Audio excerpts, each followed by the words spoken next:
Uma coisa mortal para a nossa espiritualidade, se bem que eu não gosto muito desse termo, mas para o viver cristão, vamos colocar dessa forma, é a inércia.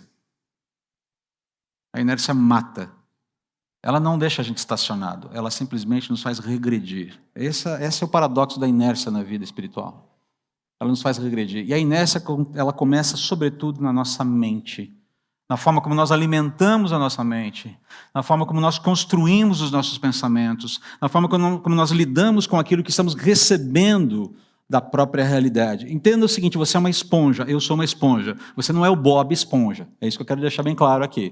Mas nós somos esponjas, mais do que você imagina, porque nós estamos recebendo estímulos o tempo todo da cultura, da sociedade. Esses estímulos estão chegando pelos filmes que você vê, os esportes que você assiste, inclusive esportes. Olha só que interessante, porque você tem uma série de informações adicionais ali, além daquela loucura de gente correndo atrás de bola, batendo bola, devolvendo bola, ou seja lá o que for. Bola nos seus mais diversos formatos e pesos, não é verdade? Nós estamos recebendo estímulos o tempo todo. Recebemos estímulos na TV, no rádio, recebemos estímulos nos jornais, recebemos estímulos, então, como eu disse, nos filmes, nas músicas, recebemos estímulos da cultura de uma forma geral, e nós somos mais permeáveis a esses estímulos do que você pode sequer imaginar. E não há como evitar isso. Alguns diriam que a solução, então, seria trancarmos-nos todos num mosteiro.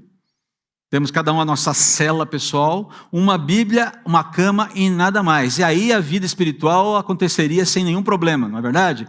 Lê do engano. Não funciona dessa forma. Basicamente, nós somos chamados para viver nesse mundo e lidarmos com os problemas desse mundo a partir da visão de mundo que Deus nos legou. Nesse sentido, é necessário que nós trabalhemos continuamente com a mudança, com a atualização. Se você quiser, eu vou usar um termo aqui que talvez... Atualização aqui cabe, essa palavra aqui cabe. A ideia de mudança de mente, de atualização da mente, é um termo adequado. Você não atualiza a Bíblia, como muita gente defende, mas você atualiza a mente, você ajusta a mente. Sempre baseado ou sempre fundamentado ou parametrizado pela palavra de Deus, por aquilo que a palavra de Deus nos revelou. É necessário, então, termos esse movimento constante de trabalho com a nossa mente para que a inércia não nos pegue de sopetão e, na verdade, ao invés de nos deixar estacionados, nos leve para um buraco espiritual. Crises espirituais. Frustrações espirituais. Um texto que fala sobre essa ideia, dessa mudança de mente, como isso faz parte, inclusive, do nosso culto a Deus. Então, esse cuidado com a mente, com esse ajuste, com essa renovação da mente, é uma atitude cultica, é uma atitude de adoração, é uma atitude de doação para Deus. Paulo fala sobre isso lá em Romanos, capítulo 12, um texto que eu gosto demais e eu vivo repetindo aqui. Capítulo 12, versículos 1, vou ler do 1 ao 3. Portanto, irmãos, suplico-lhes que entreguem seu corpo a Deus, por causa de tudo o que Ele fez por vocês. Quando Paulo fala para que a gente se entregue a Deus, entregue o seu corpo, não significa entregar esse aspecto material, por assim dizer. Dou o corpo e deixo a alma de fora do esquema. Não, ele está falando, doem-se integralmente, todo o seu ser é doado a Deus. Essa é a ideia aqui. Mas do que implica essa doação de todo o ser a Deus? Que seja um sacrifício vivo e santo, do tipo que Deus considera agradável. Ou seja, ele está falando de viver. Quando ele fala entregar o corpo, entregar-se a Deus, ele está falando que o seu viver, que a sua operação nesse mundo seja algo que glorifica a Deus. Não é só domingo na igreja, você sabe disso. Não é só nos programas da igreja, os programas de novas gerações, programas de jovens, jovens profissionais, Santa Confraria, elas. Esquece, não é só isso. É o dia a dia. É acordar pela manhã lá e receber uma série de... É naquele momento que você recebe aquela fatura que você, Senhor, mais contas para pagar. É aquele momento que você organiza a sua planilha, o seu orçamento, fala, cara, esse mês aqui eu não sei como é que a gente vai fechar. É no momento que você recebe aquele telefonema daquele querido parente que falou: ô, queridão, você pode me fazer um empréstimo pessoal a juros camaradíssimas? E você tem o dinheiro para emprestar? Estava pensando naquela aplicação que vai render XYZ. E aí você vai esperar receber lá um valor X, lá, alguma coisa do tipo, e o seu amigão, o seu parente liga para você e diz: você me empresta isso a juros amigáveis de, sei lá, 0,5% ao mês? Ou, se bobear, nem isso. E você tem o dinheiro para emprestar? Isso, pô, cara, vou deixar de investir para poder... Tá de brincadeira comigo. Como é que a nossa mente funciona nessa hora? Que prioridades regem a minha vida nessa hora? Dilemas dentro de casa, situações do casamento, posturas que nós precisamos, aqueles hábitos adquiridos que a sua esposa ama, assim, ela ora a Deus já há anos, dizendo: oh, Senhor, eu tenho esperança que um dia Ele mude. Para não deixar as esposas de fora. Aquelas questões que você sabe que pegam no teu... Espero que ela não fale isso nesse momento, que não vai prestar. Enfim, atitudes, posturas, aquelas situações que você sabe que precisam de transformação na sua vida. Como homem, como mulher, como pai, como mãe, filho, filha, profissional, seja lá o que for. Perceba, o que Paulo está dizendo aqui, que esse viver, o todo da vida, precisa passar por constantes transformações, permeados pela palavra de Deus. Ele continua aqui: não imitem o comportamento. Então ele fala: essa é a verdadeira forma de adorar a Deus. E no versículo 2 ele fala: não imitem o comportamento e os costumes deste mundo. Ou seja, essa não é a baliza para vocês. Esse não é o parâmetro para vocês. Não é assim que funciona. A régua desse mundo não é para vocês. O modus operandi do mundo não funciona, não se aplica, não encaixa. Mas deixem que Deus os transforme por meio de uma mudança do seu modo de pensar, a fim de que experimentem a boa, agradável e perfeita vontade de Deus para vocês. Perceba aqui que a ideia é: abra-se para as transformações que Deus quer fazer na sua vida. Renda-se, reconheça, identifique, abra-se e deixe Deus trabalhar. Não resista àquilo que Ele está mostrando para você que precisa de mudança. E você, enquanto eu estou falando, eu tenho quase certeza que você já detectou alguma coisa na sua vida. Pare para pensar. Áreas em que constantemente o Espírito Santo está falando: aqui você precisa de atenção. Aqui você precisa de atenção.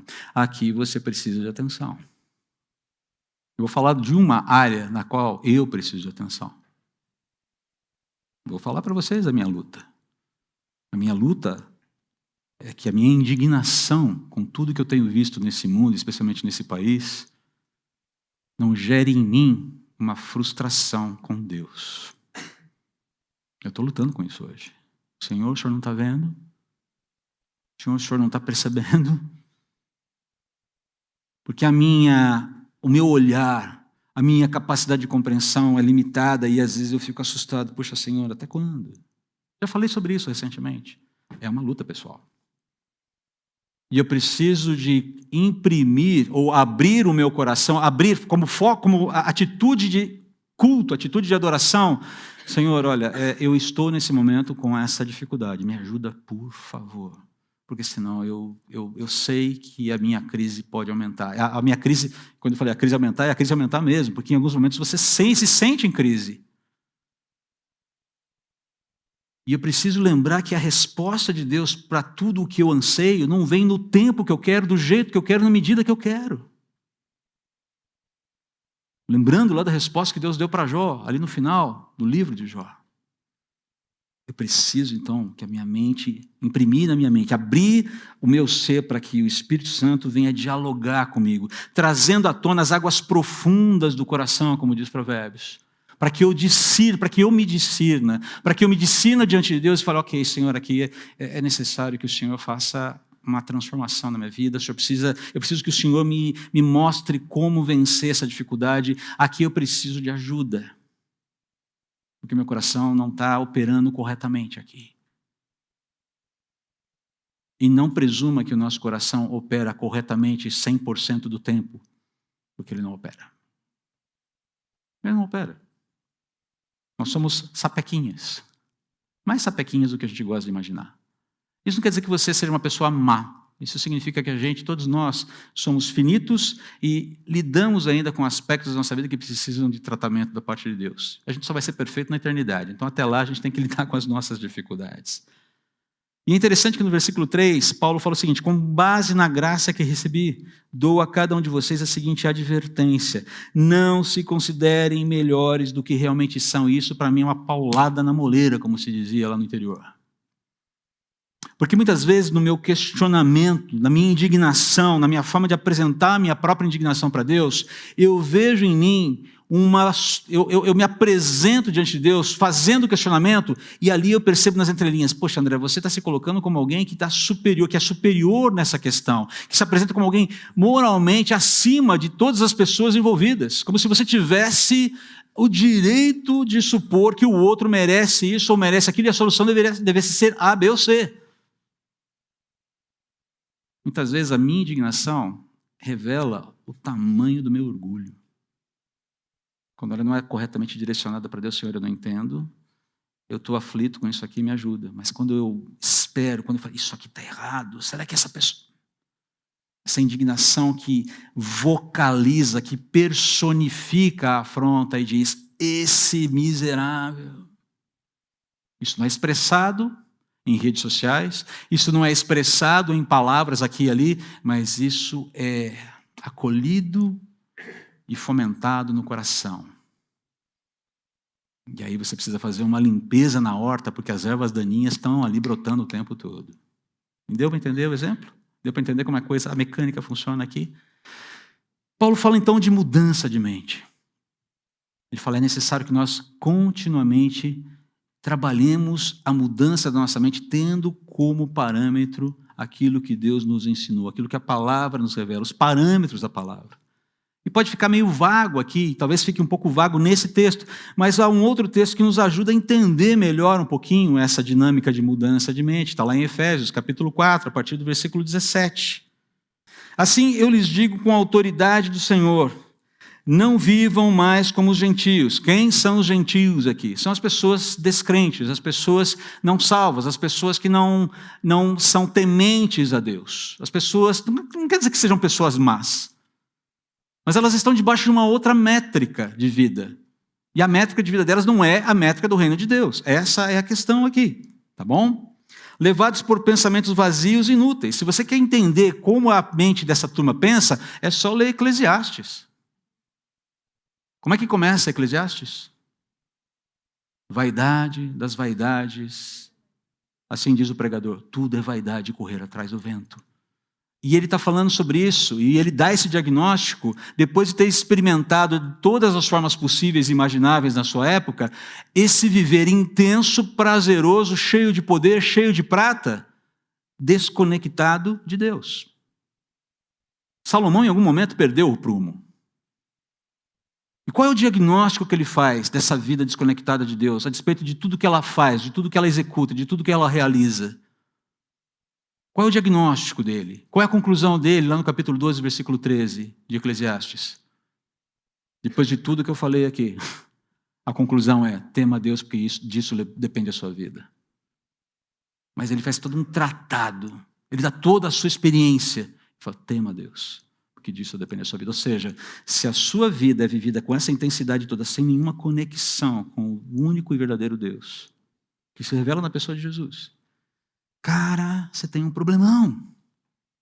E você não tem a capacidade de ter a sua mente transformada, ajustada, corrigida. E com isso você se torna incapaz de discernir você mesmo, de se olhar no espelho e ver você como você realmente é. Isso não necessariamente significa um problema. O que Paulo fala ali, olha, cada um tem ele vai falar no capítulo 3, do versículo 3 ali de Romanos 12, que cada um deve ter um conceito equilibrado de si mesmo. Nem mais, nem menos. A ideia não é sermos negativos sobre nós mesmos, mas também não exacerbarmos aquilo que não está aqui. A ideia é olharmos com equilíbrio, e olhar com equilíbrio significa: há virtudes, há coisas boas, mas há coisas que precisam de ajuste também. Uma visão sóbria, uma visão equilibrada, uma visão precisa de nós mesmos. Nós não conseguimos ter essa visão por conta própria. E ele continua aqui no capítulo 4 de Efésios, dizendo: a mente deles, das pessoas que não estão conectadas a Deus, está mergulhada na escuridão. A ideia de escuridão é sem nenhum prumo, sem nenhum norte, sem nenhum rumo. Não tem referências. Andam sem rumo, alienados da vida que Deus dá, pois são ignorantes e endureceram o coração para Ele. Ou seja, vivem de uma forma autônoma e essa autonomia cobra um tributo, cobra um preço. Tornaram-se insensíveis. Assim, um dos grandes problemas da nossa época, falta de empatia. Nós lidamos com um problema de falta de empatia na sociedade hoje. Você concorda comigo ou não? Precisa acontecer uma tragédia, parece que para as pessoas acordarem e se moverem. Vivem em função dos prazeres sensuais e praticam avidamente toda espécie de impureza. Mas não foi isso que vocês aprenderam de Cristo, uma vez que ouviram falar de Jesus e foram ensinados sobre a verdade que vem dele. E aí ele vai dar um método para a gente, para fazer esse modelo, para dar esse shift na nossa mente, para dar essa atualizada na nossa mente. Começa com: livrem-se de sua antiga natureza, de seu velho modo de viver. Ou seja, despojem-se. Perceba que essa é uma disposição, uma decisão minha. Eu preciso me despojar do velho modo de viver, corrompido pelos desejos impuros e pelo engano. Eu preciso entender que há coisas do André que precisam sair do André. Porque o Espírito Santo de Deus mostrou claramente: isso precisa sair de você. Essa dimensão, essa construção de indignação, não é a indignação em si, mas essa construção de indignação que te leva a achar superior em alguns momentos, sem que você perceba, precisa sair de você. Precisa ser lançada fora da tua vida. A sua indignação precisa ser santificada, André. Essa é a questão. Percebe? Mas a indignação pelo aquilo que é... minha indignação... Vamos trovejar à vontade, afinal de contas eu estou indignado com quem merece a minha indignação, não é verdade? Não, calma lá. Novamente estou usando o meu exemplo, para ficar um pouquinho mais claro para você. Ele vai dar uma série de exemplos aqui na sequência. Eu preciso me despojar dessas disposições que estão me afastando de um culto racional a Deus. A disposição tem que ser minha. Eu tenho que me abrir para isso. Não acontece: Senhor, muda a minha vontade. Por favor. Você não está nessa infância espiritual, está? Eu lembro que quando... Permita-me fazer... Nós estamos aqui entre adultos e a gente pode falar sobre isso, né? As lutas da adolescência de um menino. E também das meninas, por que não? Quem aqui, sendo cristão desde a infância e adolescência, nunca pediu para Deus mudar o seu desejo sexual? Você entendeu o que eu estou falando? Você ficou em silêncio, mas você sabe do que eu estou falando. Senhor, muda o meu desejo sexual. Eu não quero desejar sexualmente. Não é essa a questão. Pureza não se consegue com supressão do desejo sexual, mas sim com a sua santificação. Percebe? E a minha geração sofreu horrores com isso, porque não havia quem nos ajudasse a compreender, até que chegou um determinado momento que isso começou, pela graça de Deus, começou a bater na nossa porta, com lideranças pastorais mais eficientes e eficazes na nossa vida, que nos ajudaram a entender que, cara, a sua sexualidade é um presente de Deus, André. Você não precisa lutar contra ela, o que você precisa é domesticá-la com a ajuda do Espírito Santo. Não é uma questão de regra, não pode isso, não pode aquilo, não pode o outro. Não, é uma questão de disposições. Quais disposições você está brigando no coração? E aí, assim, existe a luta do adolescente. Ele vai ter que lutar, mas ele precisa de compreensão. Como é que eu lido com esse negócio? E não é suprimindo, varrendo isso para baixo do tapete, ou enfiando na descarga e tentando dar. São as lutas. A mente precisa ser adestrada. E a disposição do coração precisa ser aquecida, aberta. E essa disposição de lidar com o problema precisa ser frontal. Eu preciso entender, há um problema, há um elefante na sala, eu tenho que lidar com ele. Eu tenho que dar nome ao elefante. ou ao rinoceronte, ou à girafa, ou ao urso polar, ou ao panda, ou seja lá o que for, ao ornitorrinco, seja lá qual for o problema, eu preciso dar nome para ele. E preciso encará-lo de frente com a graça que Deus me dá. Eu não posso sublimar, fazer de conta que a coisa não está ali, porque assim ela não existe, eu não preciso trabalhar e não preciso lidar com ela. Então esse desejo de despojar, ou essa intenção de despojamento, ela passa por esse reconhecimento de que o elefante está ali na sala e eu preciso lidar com ele. Mas Paulo continua aqui em Efésios, ele fala, deixem que o Espírito, segundo passo, deixem que o Espírito renove seus pensamentos e atitudes. A ideia de renovação da mente. A ideia de submissão ao Espírito, de ser alimentado pela palavra de Deus, de estar aberto à instrução de Deus para a nossa vida. Eu estou me despojando, mas eu preciso passar por um processo de renovação que me diga o que precisa acontecer em substituição.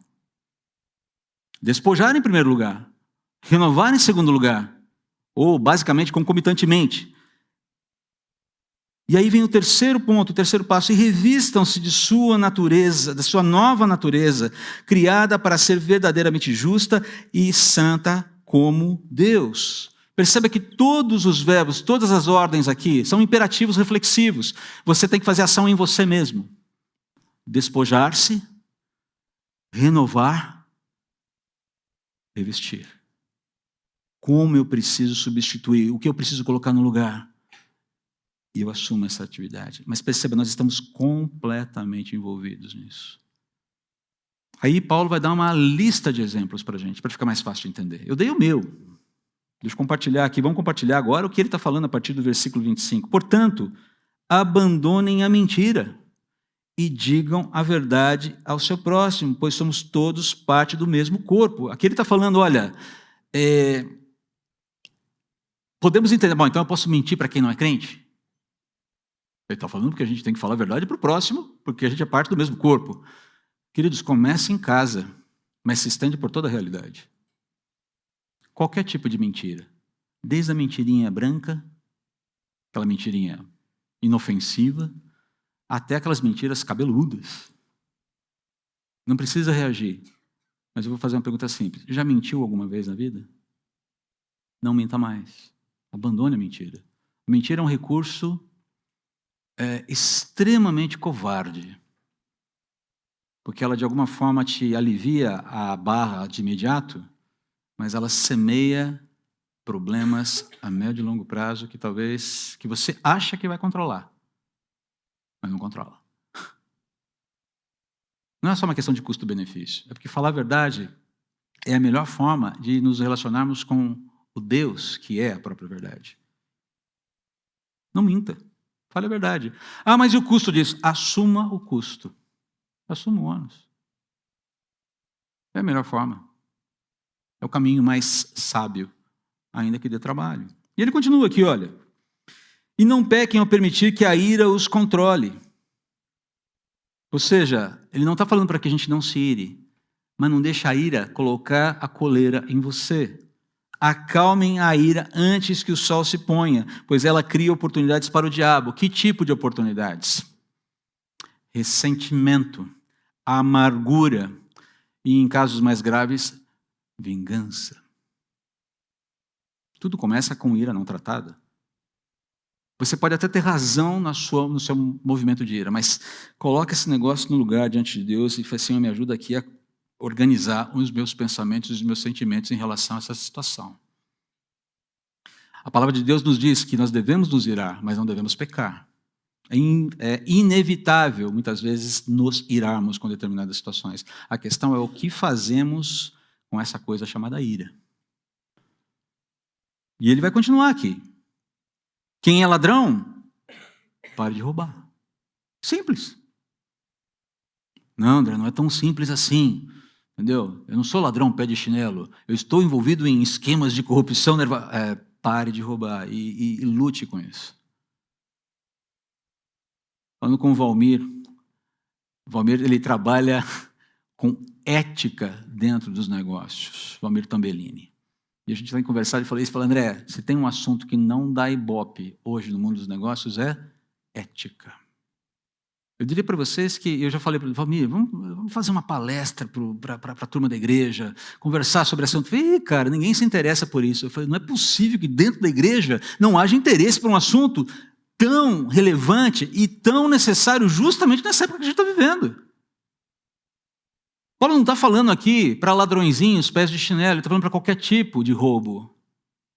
Não importa se é o roubo de um chinelo no supermercado, ou são de milhões de dólares no final da semana, no final do fechamento da tua empresa. Não importa. A questão, roubo é roubo. Ele fala, pare de roubar. Pare de roubar. Em vez disso, use as mãos para trabalhar com empenho e honestidade. E olha só, ele está falando, e assim, além de você ganhar honestamente o seu ganha-pão, ajudar generosamente os necessitados. Perceba, como eu já falei aqui, a economia do reino de Deus, ela não é acumulativa, ela é distributiva, mas não distributiva como determinadas ideologias apregoam. Porque é um movimento de distribuição que parte do coração do indivíduo, transformado por Jesus, e não de uma estrutura estatal. Até onde eu sei, não há Estado convertido a Jesus. Existem vidas convertidas a Jesus. Esse papel é meu, esse papel é seu. Então nós precisamos tomar muito cuidado com a adoção de determinados modelos ideológicos, achando que aquilo é a representação do céu na terra e a aplicação prática do cristianismo. Não tem nada a ver com o cristianismo. É veneno, é heresia, é deformação mortal. Olha só, ele continua. Evitem o linguajar sujo e insultante. Sabe aquela coisa de falar besteira, porque é gostoso falar besteira? E também aquele falar que insulta as pessoas, que apequena as pessoas, que torna as pessoas objeto de escárnio. E, cara, é interessante, porque sempre você deve conhecer alguém que parece que ela tem aquela habilidade de fazer do outro motivo de riso fácil. Conhece alguém assim? Não é detestável esse tipo de coisa? A pessoa faz questão, ela tem aquela habilidade de explorar as fraquezas, as fragilidades do outro e tornar aquilo um evento de riso para a vida das pessoas. Já foi alvo de alguém assim? Bom, eu na minha infância, imagine, né? O mínimo que eu vi era, aí, 4 olhos. Era o mínimo. Mas o que vinha depois disso, muitas vezes, era terrível. Ok, a gente segue a vida. E aí olha só o que ele fala na sequência. E aí ele fala, olha o contraponto do linguajar sujo e insultante. Das pessoas transformadas, com mente transformadas. Que todas as suas palavras sejam boas e úteis, a fim de dar ânimo àquele que as ouvirem. Essa é a meta. Esse é o projeto. Não quer dizer que a gente vai acertar sempre, mas esse parâmetro está estabelecido para mim e eu preciso caminhar com ele. E aí vem uma advertência muito importante no versículo 30. Não entristeçam o Espírito Santo de Deus, o selo que ele colocou sobre vocês para um dia em que nos resgatará como sua propriedade. Porque basicamente, no momento em que eu resisto a todos esses movimentos de transformação, eu estou resistindo ou eu estou impedindo o Espírito de agir em mim. E esse é o movimento, ou essa indisposição, é algo que gera tristeza em Deus, porque eu estou perdendo a minha sintonia, eu estou perdendo a minha utilidade, eu estou deixando de ser transformado, amadurecido, eu estou deixando de crescer.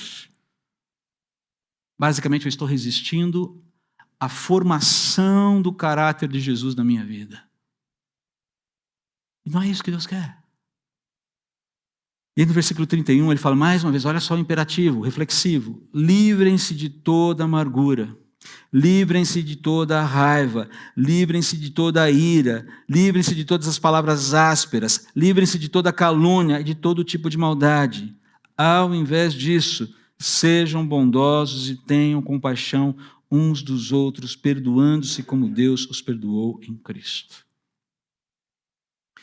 Você chegou aqui hoje amargurado, enraivecido, irado, tendo falado palavras ásperas para alguém, até mesmo caluniado alguém, talvez,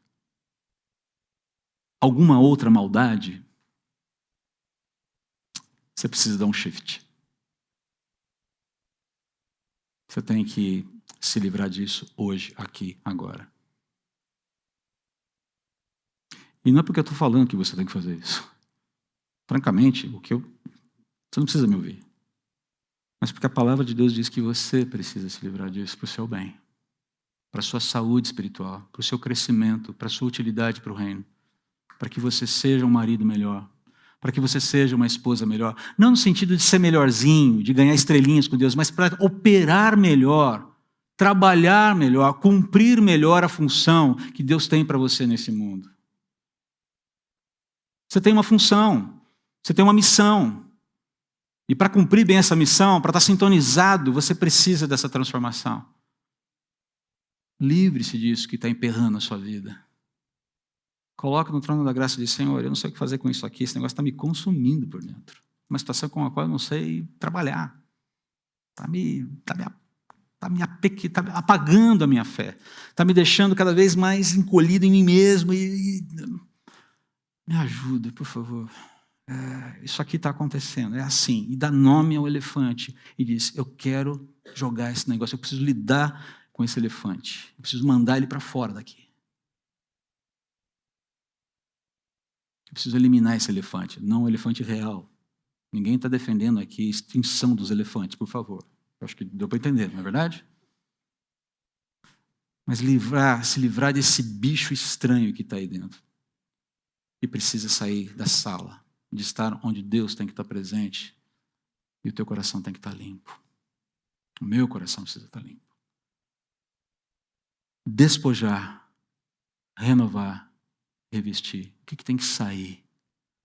Abra-se para a ação do Espírito, converse com Deus. Espírito Santo, trata a minha mente, me ajuda a entender onde está, qual é a solução, qual é o princípio, qual é a ação. Tira, renova, veste. O quê? O que precisa sair? Hoje, aqui, agora. Não fuja desse diálogo com Deus. Não fuja. Porque esse diálogo vai te pegar ali na esquina com uma intensidade maior e mais dramática. Aqui, agora, é o lugar de fazer isso. Nós precisamos constantemente de termos a nossa mente transformada, de nos abrirmos para isso.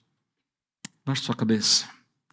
Converse com Deus alguns instantes e apresente o elefante na tua sala para Ele.